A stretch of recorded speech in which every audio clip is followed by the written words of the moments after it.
오늘 말씀은 어제 본문이 6절에서 10절에서 간단히 요약된 그 예식에 대해서 구체적인 절차까지 자세히 설명하고 있습니다. 특별히 피 뿌리는 예식에 대해서 구체적으로 설명하고 있습니다. 그런데 나머지 예식에 대해서는 언급을 하지 않는데, 그 이유는 4장 3절에서 12절에 나온 대제사장의 속죄제 예식과 유사하기 때문이기도 하지만, 또 피 뿌리는 예식은 차이가 있었기 때문에 특별히 이곳에서 자세히 언급을 하고 있는 것이죠. 먼저 11절에서 12절을 보면, 아론은 대속죄제일에 먼저 자기와 자신의 집안을 위해 속죄제를 드렸는데, 그 드릴 때 황소를 자신이 직접 잡아야 했습니다. 아론이 속죄제물을 직접 잡는 것은 그가 하나님을 만나기 위한 한 사람의 예배자로서 자신의 죄를 용서받기 위해서라는 사실을 알 수가 있습니다. 대제사장이지만 그 역시 완전하지 못한 인간이었기 때문에 그 자신의 죄를 위해서도 제물을 드려야 했던 것이죠. 그 특별히 12절 말씀을 집중해서 보고 싶은데요. 향로에 향을 피우기 위한 불을 번제단에서 취해야 했습니다. 계시록 5장 8절에서 우리가 알 수 있듯이 성경에서 대부분 향은 성도의 기도를 상징할 때 쓰여집니다. 그리고 성막문으로 저희가 성막문에 제일 먼저 들어가게 되면 먼저 번제단이 있습니다. 그 번제단은 나의 죄를 대신할 희생제물을 바치는 곳으로서 죄를 버리는 곳이라는 뜻이 있습니다. 번제단은 죄를 버리는 곳이라는 뜻이 있습니다. 우리가 죄를 버리는 곳이 번제단이라는 것이죠. 그렇기 때문에 이 번제단은 회개를 상징합니다. 따라서 하나님께서 향을 피우기 위해서 번제단의 숯불로 향을 피우라라는 것은 우리가 기도를 할 때는 반드시 회개가 필요하다라는 것을 알려주고 있는 것이죠. 회개를 통한 죄 문제를 해결하지 않고 기도하는 것은 아무 의미도 없고 하나님께 연락되지 않기 때문에 그렇습니다. 또한 하나님은 죄 있는 자의 기도를 듣지 않으시고 가증하게 여기시기 때문입니다. 아론의 두 아들이 다른 불로 향을 피웠다가 죽임을 당했죠. 물론 우리는 죽임을 당하지는 않지만 그 피우는 향이 하나님께 드려질 수 없다는 것은 사실인 것입니다. 그렇기 때문에 하나님께 온전히 우리가 기도하고 또 기도의 응답을 받기 위해서는 회개 기도가 반드시 필요한 것입니다. 그러므로 우리는 하나님께 기도하기 전에 먼저 우리 자신을 돌아보고 회개를 통해 죄의 문제를 해결하고 하나님의 거룩함 앞에 나아가야 하는 것이죠. 성막에 들어가면 번제단이 제일 먼저 보이고 그곳에 제일 먼저 가게 돼 있다는 사실은 아주 중요한 것입니다. 먼저 하나님 앞에 나아가기 전에 우리가 회개함으로 나아가야 한다는 것이죠. 그리고 그 회개함 없이 우리가 기도를 드리더라도 그 기도는 의미가 없다라는 것입니다. 그렇다면 나의 죄는 무엇이 있을까요? 우리가 회개해야 할 죄가 어떤 것이 있을까요? 더 나아가서 우리 공동체 안에서 회개하는 죄는 무엇이 있을까요? 오늘 이 시간 주님께 나의 죄와 또 공동체 안의 죄를 회개함으로 죄사함 받는 은혜를 체험하시기 바랍니다. 그리고 그 거룩한 주님의 은혜에 나아가는 성도의 특권을 누리시기를 바랍니다. 계속해서 13절 함께 읽어보도록 하겠습니다. 여호와 앞에서 그 향품을 숯불에 놓아 그 향품의 연기가 증거계 위 속죄 자리를 가려야 한다. 그렇지 않으면 그가 죽게 될 것이다. 이 말씀은 역으로 말하면 향품의 연기로 속죄소를 가리지 않으면 아론은 죽게 된다라는 것입니다. 인류의 전 역사를 통틀어서 가장 절실한 바람이 있다면 그것은 바로 하나님의 임재를 확실히 눈으로 확인하는 것이지 않을까 생각됩니다.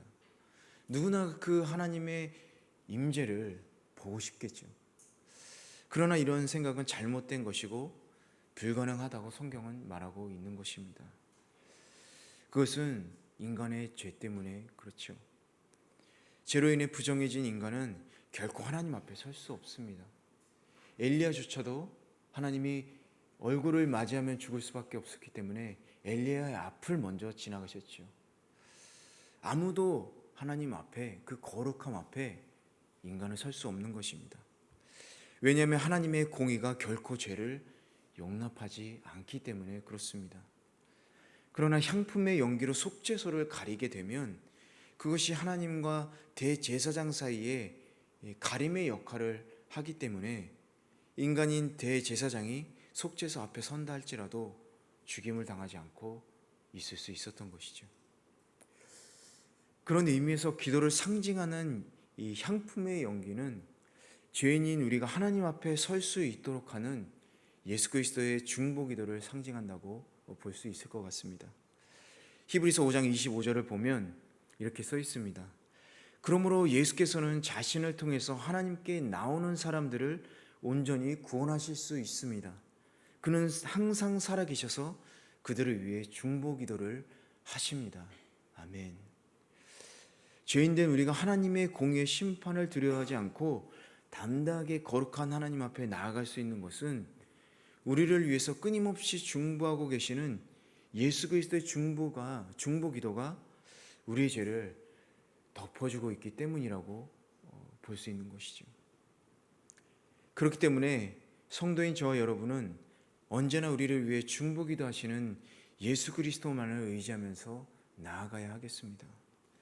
예수님만이 우리를 온전히 구원하실 수 있는 분이시기 때문인 것이죠.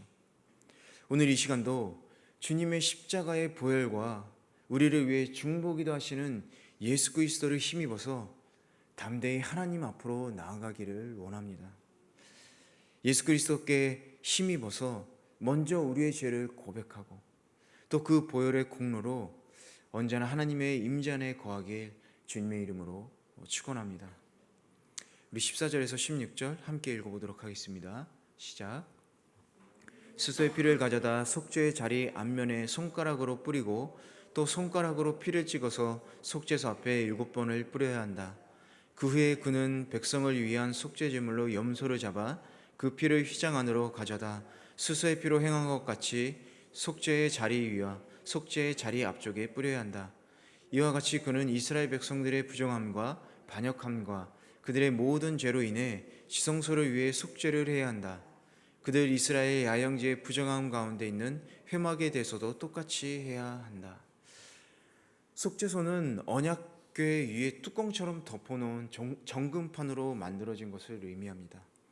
속죄소는 하나님께서 임재하셔서 이스라엘 백성과 마주하시고 또 그들에게 말씀하시고 또한 이스라엘 백성의 허물과 죄를 용서해 주시는 그 장소로서 이 원어로 보면 덮어주는 처소라는 의미가 있습니다.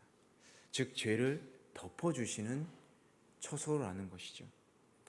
이 속죄소 위에 동쪽에 피가 뿌려져야 한다는 것은 바로 동편은 성소의 입구가 있는 곳으로서 하나님의 영광이 임재할 방향을 말하기 때문에 그렇습니다.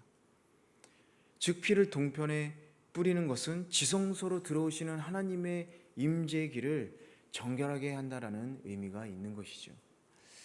그 결과 하나님께서 속죄소에 임하실 때에 먼저 그 뿌려진 피를 보시고 백성들의 죄를 사하시며 그들에게 용서와 긍휼을 베푸셨던 것이죠. 계속해서 15절 16절을 보면 백성을 위한 속죄제에 염소를 잡아 그 피를 속죄소 위와 앞에 뿌려 이스라엘 자손의 부정함과 그 범한 모든 죄로 인해서 지성소를 위해서 속죄를 하고 또 그들의 부정한 중에 있는 회막에 대하여 속죄하라라고 얘기했습니다. 즉 하나님의 임재의 상징적 처소인 지성소와 회막 전체를 속죄의 피를 뿌려서 정결하게 해야 한다라는 것이죠. 이것은 어떤 이유에서 이렇게 말씀하셨을까요? 그것은 죄로 인해 하나님의 처소가 더러워진다면 그로 인해 거룩하신 하나님께서 임재할 수 없기 때문에 그것은 하나님께서 백성들과 함께하지 않음을 의미하기 때문입니다. 그 처소가 더러워진다면 하나님께서 임재하지 않으시기 때문에 그것을 정결하게 해야 한다라고 말씀하시는 것이죠. 이 사실은 오늘날도 마찬가지입니다. 오늘날도 하나님의 처소가 더러워지면 하나님께서는 그곳에 임재하지 않으십니다. 그러므로 우리는 하나님의 임재 처소를 정결하게 해서 하나님께서 우리 가운데 임재하시는데 문제가 없게 해야 하는 것이죠. 그렇다면 하나님께서 거하시는 처소는 어디일까요? 우리가 있는 이 교회 건물이나 이 2층 예배당일까요? 물론 우리가 모이는 곳에 임재하시지만 먼저 하나님은 우리들에게 임재하십니다. 우리 각 개인에게 임재하시는 것이죠. 바울은 고린도전서 3장 16절에서 이렇게 말하고 있습니다. 여러분은 자신이 하나님의 성전인 것과 하나님의 성령께서 여러분 안에 계시는 것을 알지 못하십니까? 하나님께서는 우리 안에 거하시기로 거하실 처소를 정하셨던 것이죠. 진정으로 하나님은 어느 특정한 건물이나 또 사람이 지은 곳에 머무르시지 않고 광야에서 이스라엘 백성과 함께 하시고 또 그 가운데 임재하셨듯이 우리들에게 임재하시고 또 우리들 안에 거하시기를 원하십니다. 그렇기 때문에 우리가 정결해야만이 우리 안에 하나님께서 거하실 처소로 될 수 있다는 것이죠. 우리는 구약시대 대제사장이 속죄제물의 피를 속죄소에 뿌려 지성소의 회막을 정결하게 하였듯이 예수 그리스도의 피를 우리의 마음에 뿌려서 우리가 살아가면서 알게 모르게 지은 모든 부정한 것을 우리 자신 하나님의 임재 처소를 정결해야 하겠습니다. 물론 그리스도의 속죄의 피를 우리 마음에 뿌리는 것은 예수 그리스도의 십자가를 의지해서 진실로 회개함으로 이루어지는 것입니다. 그래서 성도는 날마다 우리의 부정함을 없애기 위해서 회개의 삶을 살아야 하는 것이죠. 그럴 때 하나님의 성령이 우리 가운데 임재하심으로 우리는 우리에게 임재하시고 또 함께 하시는 그 거룩하신 하나님을 체험하면서 깊은 교제를 나눌 수 있는 것입니다. 우리 매일매일 예수 그리스도의 그 십자가의 보혈을 기억하시면서 우리 안에 이 마음 안에 하나님의 처소가 되는 우리 안에 부정한 것이 있는지 한번 살펴보시고 또 그 피로 말미암아 우리가 회개할 때 정죄함을 얻음으로 우리의 마음을 언제나 깨끗하게 하시기를 바랍니다. 우리 17절을 함께 읽어보도록 하겠습니다. 시작. 아론이 지성소에서 속죄하기 위해 들어간 후에 그가 자신과 나올 때까지 어느 누구도 회막 안에 있으면 안 된다. 대제사장이 자신과 이스라엘 온 회중을 위한 속죄 사역을 거행하는 동안에는 대제사장을 제외한 다른 사람은 성막 본체 안에 머물러 있어서는 안 된다라고 얘기하고 있습니다. 즉 오직 대제사장만이 혼자 성막에서 이스라엘의 속죄 예식을 행하여야 했던 것이죠. 이 사실은 하나님과 인간 사이에 유일한 중보자는 대제사장뿐이다라는 것을 알려주고 더 나아가서 진정한 중보자로서 완전한 대제사장이 되시는 예수 그리스도의 속죄 사역을 통하지 않고서는 어느 누구도 구원받을 수 없다라는 것을 얘기하고 있는 것입니다. 예수 그리스도의 중보를 통해서지 않으면 결코 누구도 하나님 나라에 들어갈 수 없다라는 것이죠. 죄로 죄인된 인간은 완전한 대제사장 되신 예수 그리스도의 속죄 사역을 통해서 죄를 사함 받아야만이 하나님이 계시는 하늘 성소 곧 하나님의 나라에 들어갈 수 있는 것입니다. 그래서 히브리서 기자는 그러므로 형제 여러분 우리는 예수의 피로 인해 지성소에 들어갈 담대한 마음을 갖게 됐습니다. 이렇게 얘기한 것입니다. 또한 예수님도 나를 통하지 않고서는 아버지께로 올 사람이 없다라고 말씀하신 것이죠. 그래서 대제사장 되신 예수 그리스도의 속죄는 우리로 하나님 나라에 들어가게 하는 유일한 문이 되어주시는 것입니다. 그러므로 우리는 우리의 완전한 구원과 그리고 하나님과의 영원한 교제를 위해서 매일매일 예수 그리스도의 십자가에게 나아가야 하겠습니다. 그 십자가 앞으로 우리는 나아가야 하는 것이죠. 그럴 때 우리는 그 거룩한 하나님의 나라로 우리가 들어갈 수 있게 되는 것입니다. 18절에서 19절 우리 함께 읽어보도록 하겠습니다. 시작.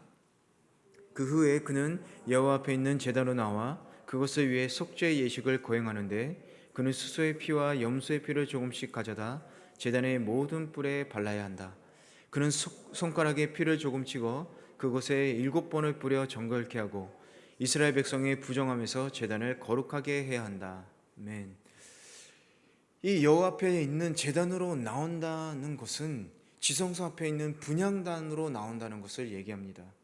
그 피를 분향단에 바를 뿐만 아니라 그 위에 뿌리는 이 행위는 단에 있는 속죄의 두 가지 목적을 달성하기 위해서다라고 얘기하고 있죠. 그 두 가지 목적은 그 제단을 정결하게 하고 또 이스라엘 백성의 부정함에서 그 제단을 거룩하게 하기 위해서다라고 19절에서 얘기하고 있습니다. 또 출애굽기 30장 10절을 보면 분향단이 여호와께 지극히 거룩하다라고 말씀하고 있기 때문에 이 특별히 분향단을 속죄한다는 것은 백성들의 죄악으로 인해 더럽혀진 하나님의 거룩을 회복하는 의미가 있는 것입니다. 하나님께 예배드리기 위해서 분향단의 속죄 예식은 굉장히 중요합니다. 내일 말씀 24절을 보면 이 분향단에서 속죄 의식을 행한 후에 번제단으로 나오는 모습을 볼 수 있습니다. 그것은 분향단에서 속죄를 행하지 않으면 그 번제단에서 예식을 드릴 수 없다라는 거예요.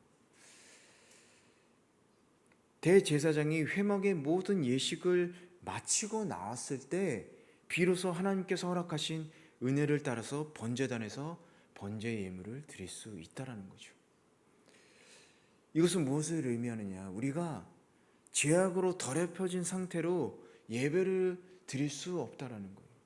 그 예배의 자리로 나올 수 없다라는 것을 얘기하고 있는 것입니다. 출애굽기 19장 10절에서 11절을 보면 이렇게 써 있습니다. 그리고 여호와께서 모세에게 말씀하셨습니다. 백성들에게 가서 오늘과 내일 그들을 거룩하게 하여라.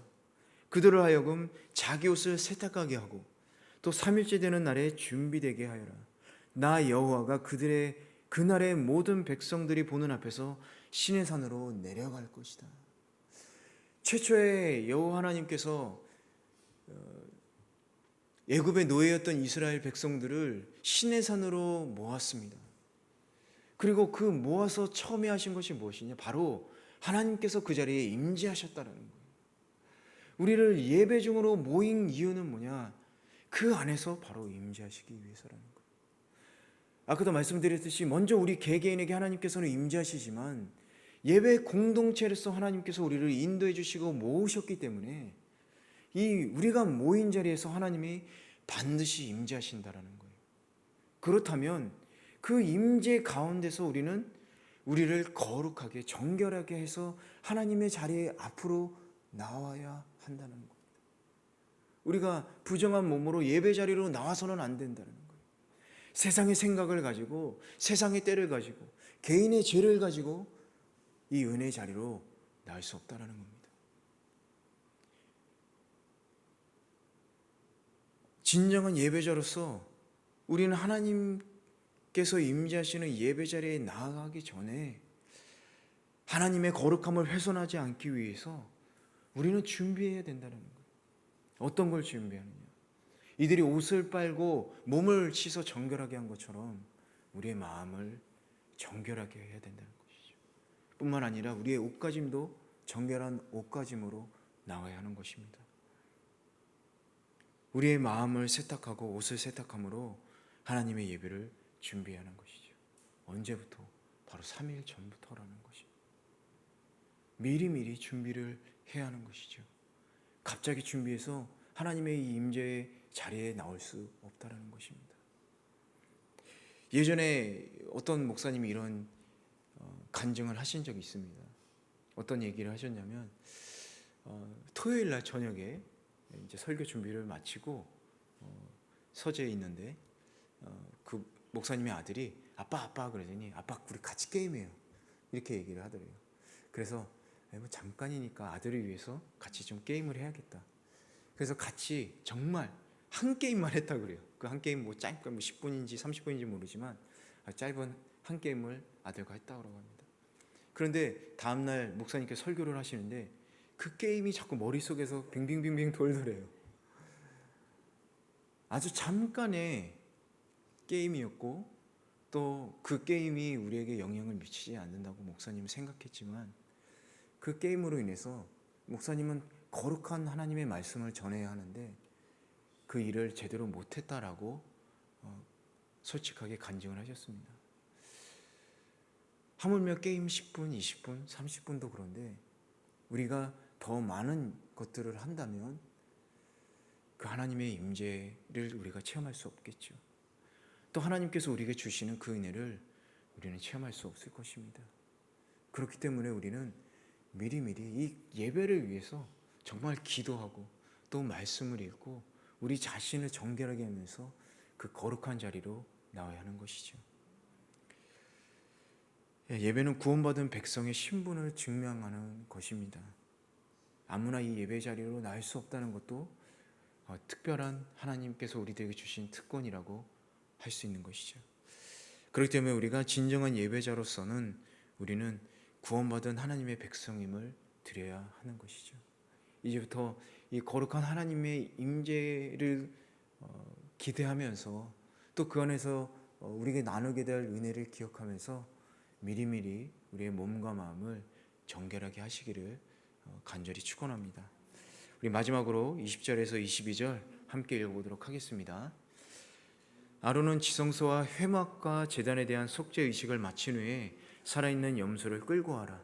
그는 살아있는 염소의 머리 위에 두 손을 얹고 이스라엘 백성의 모든 죄악과 반역과 그들의 모든 죄를 고백함으로써 그것들을 염소의 머리에 얹는 상징적인 의식을 치러야 한다. 그리고 나서 그는 그 염소를 미리 정해둔 사람의 손에 맡겨 광야로 내보내야 한다. 모든 죄들을 지고 사람이 살지 않는 땅으로 간다. 이렇게 그는 수렴소를 광야로 내보낸다. 어떤 사람이 누군가에게 빚지고 있다고 한번 생각했으면 좋겠습니다. 그런데 그는 그 빚을 갚을 만한 능력이 없었습니다. 어쩔 수 없이 감옥에 가야 형편에 처했는데 이때 어떤 착한 사람이 감옥에 가야 할 사람을 대신해서 그 빚을 모두 갚아주었습니다. 그 결과 빚진 사람은 감옥에 가지 않게 되고 자유할 수 있게 된 것이죠. 많이 들어본 얘기죠. 그렇지만 이 이야기는 하나님과 예수 그리스도 또 우리 인간관계를 아주 잘 설명하고 있다고 생각합니다. 20절에서 22절 말씀은 이 얘기와 같은 이스라엘 백성과 이 광야로 보내어지는 이 염소의 이야기를 하고 있는 것이죠. 아론은 죄를 고백하고 지성소로 나와서 염소의 머리에 두 손을 얹고 안수를 하였습니다. 그런데 이처럼 대속죄 제일에 대제사장이 이 염소에게 안수하는 것은 백성들이 평상시에 희생제물을 드릴 때 하는 안수와 다른 점이 있습니다. 그것은 뭐냐면 보통 안수 때는 한 손으로 하였는데 이때는 두 손이 다 사용되었다라는 거예요. 이때 하는 안수가 백성들의 죄를 지고 갈 염소에게 백성들의 모든 죄를 정갈시킨다라는 특별한 의미가 있는 것입니다. 이것은 자기를 포함한 모든 백성들의 죄를 염소에게 정갈시키는 것입니다. 그리고 염소를 이스라엘 진영 밖 광야로 내보낸 것이죠. 즉 이스라엘의 모든 죄를 이스라엘에게서 떠나보낸다라는 것을 상징하고 있는 것입니다. 그래서 이 모든 죄를 덮어쓰고 광야로 내보내진 염소를 아사벨 염소라고 얘기합니다. 여기서 아사벨 염소, 백성들의 죄를 지고 광야로 보내진 아사벨 염소는 우리의 죄를 지고 골고다 언덕을 오르신 예수 그리스도를 상징하고 있는 것입니다. 그리고 대제사장이 염소의 머리에 안수하였다. 이것은 우리의 죄도 예수 그리스도께 모두 내려놓아야만 한다라는 것을 말해주고 있는 것입니다. 모든 죄를 내려놓아야 한다라는 것이죠. 그러므로 대제사장이 두 손으로 안수했다. 우리가 예수 그리스도께 우리의 죄를 내려놓되 모든 죄를 내려놓아야 한다. 이것을 강조하고 있는 것입니다. 성도는 어떤 죄라도 숨기지 말고 모두 예수 그리스도께 고백하고 내려놓음으로써 용서를 받을 수 있는 것입니다. 우리는 종종 이 정도 죄쯤이야 괜찮겠지 라든지 아니면 남들도 하는데 이게 뭐가 죄가 되겠어 이렇게 생각할 때가 있을 것 같습니다. 그렇게 생각함으로써 자기의 죄를 합리화시키는 것이죠. 하지만 분명히 하나님 말씀에 비추어서 그것이 죄가 된다면 그것도 예수 그리스도 앞에 내려놓고 우리는 용서함을 받아야 한다는 것이죠. 더 나아가서 개인의 죄뿐만 아니라 공동체에 관해서도 우리는 하나님 앞에 회개하면서 내려놓고 용서를 받아야 하는 것입니다. 우리는 누군가의 죄에 대해서 정죄하기보다 그 죄사함을 위해서 주님 앞에 용서를 구해야 하는 것이죠. 그것이 공동체가 해야 하는 일인 것입니다. 또한 우리의 죄의 용서를 위해서 예수님의 희생을 우리는 기억해야 하는 것입니다. 온 인류의 죄가 예수 그리스도께서 십자가에 못 박히실 때 예수님에게 모두 전가되었습니다. 하나님께서는 죄를 알지도 못하신 분에게 우리 대신 죄를 짊어지게 하셨습니다. 이는 우리로 그리스도 안에서 하나님의 의가 되게 하시려는 것입니다. 고린도서에 이렇게 써 있죠. 예수 그리스도는 아무런 죄가 없으셨지만 자기 죄로 인해 죽을 수밖에 없었던 우리들에게 생명과 자유를 주시기 위해서 자신을 속죄제물로 내어주셨습니다. 이런 사실을 보여주듯이 기독교는 자신을 희생해서 다른 사람을 살리는 종교인 것이죠. 그러시고 이것이 바로 다른 종교와 비교가 되는 것입니다.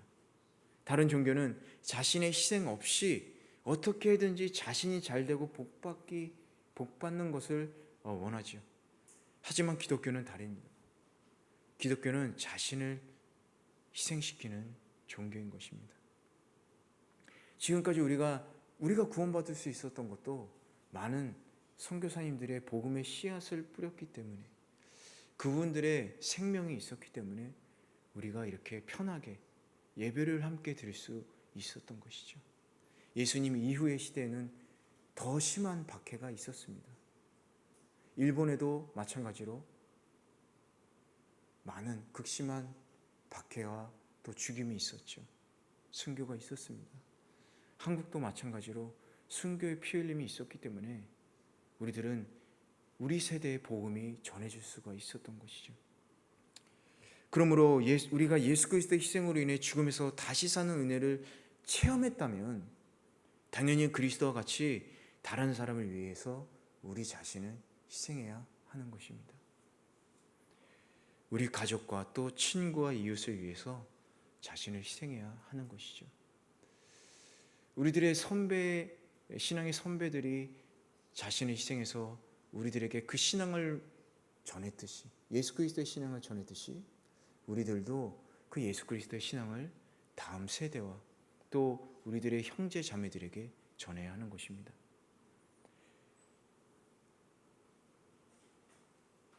더 나아가서 이 일본의 영혼들을 위해서 우리는 희생해야 하는 것이죠. 그것이 바로 복음입니다. 희생 없는 사랑이 있을 수 없듯이 희생 없는 복음은 있을 수가 없습니다. 우리의 사랑의 희생으로 이 일본 땅에 있는 영혼들을 위해서, 우리의 또 가족들을 위해서, 친구와 이웃들을 위해서 우리가 희생함으로써 그들을 죽음에서 살려내야 하는 것이죠. 저는 청년들에게 가끔 이런 얘기를 합니다. 너 하고 싶은 거 다 하면서 복음 전할 수 없어요. 이렇게 하고 싶은 거 다 하면서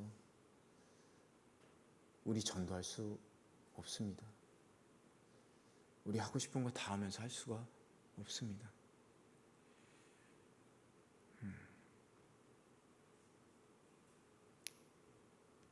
그 사랑의 희생으로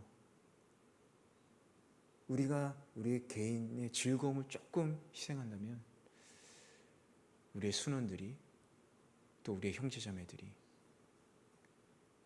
또 그리고 더 나아가서 일본에게 복음을 전할 수 있는 많은 계기들이 생길 것 같습니다. 예수님께서 하늘의 미라처럼 자신을 희생시켜서 많은 생명의 열매를 맺으신 것처럼 우리들 또한 하늘의 미랄이 되어서 많은 생명의 열매를 맺는 기적의 주인공이 되시기를 바랍니다.